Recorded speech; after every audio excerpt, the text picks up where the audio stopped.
দুর্গাপূজা উৎসব শান্তিপূর্ণভাবে করার লক্ষ্যে পূজা মণ্ডপগুলোতে দলীয় নেতাকর্মী নিয়ে মাঠে কেন্দ্রীয় বিএনপির নেতারা। মঙ্গলবার রাতে মাদারীপুর সদর উপজেলার কেন্দ্রীয় ইউনিয়নের বাহাদুরপুর সরকারবাড়ি দুর্গা মন্দিরে প্রধান অতিথি কেন্দ্রীয় বিএনপির সহ গণশিক্ষা বিষয়ক সম্পাদক আনিসুর রহমান তালুকদার খোকন। বক্তব্যে তিনি বলেন, বিএনপি 17 বছর রাজপথে আন্দোলন করেছে দেশবাসীকে একটি সুন্দর নির্বাচন উপহার দেওয়ার জন্য। ভোটাররা আগামীতে জাতীয় সংসদ নির্বাচনে দিনের ভোট দিনে দিতে পারবে। সুন্দর একটি নির্বাচন হবে, সেই অপেক্ষা করছে বিএনপিও। বাংলাদেশের মানুষ হাসি মুখে ভোট দিবেন, তার পছন্দের ব্যক্তিকে ভোট দিবেন, নির্বাচিত করবেন, সংসদে বসাবেন, রাষ্ট্র ক্ষমতায় আনবেন। সেই জন্যই কিন্তু আমাদের রাজনীতি। আমাদের বাংলাদেশের মানুষ ভোট দিতে পারে না দীর্ঘদিন।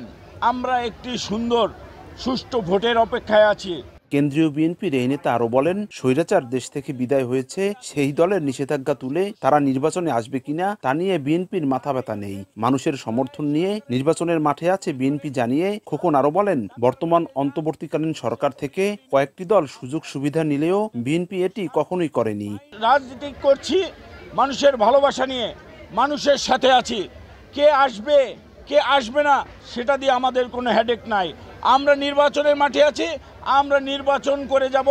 আমাদের মানুষের ভালোবাসায় মানুষ আমাদেরকে ভোট দিবে, ধানের শীষে ভোট দিবে। বর্তমান যে উপদেষ্টা মণ্ডলী আছে সেখানে আমাদের কোনো সদস্যও নাই। উপদেষ্টা মণ্ডলীতে তারাই আছেন, তারাই সরকারের প্রতিনিধিত্ব মনে করেন, তারাই যখন ঢাকার বাইরে যান পুলিশের সিকিউরিটি নেন। আমরা কিন্তু সরকারের কোনো স্বাদ পাইনি, পাওয়ার চেষ্টাও করিনি। এদিকে বিএনপির ভারপ্রাপ্ত চেয়ারম্যান তারেক রহমানের নির্দেশে তৃতীয় দিনের মতো শহরের হরিজন পল্লীতে মন্দিরে পূজারী ও কয়েক হাজার ভক্তবৃন্দের হাতে পূজার উপকরণ, নারিকেল ও চিনি তুলে দেন জেলা যুবদলের সদস্য সচিব মনিরুজ্জামান ফুকু। পাশাপাশি যুবদল নেতারা দুর্গাপূজা শান্তিপূর্ণভাবে করতে সব ধরনের সহযোগিতার আশ্বাস দেন। সঞ্জয় কর্মকার, অভিজিৎ, সময় সংবাদ, মাদারীপুর।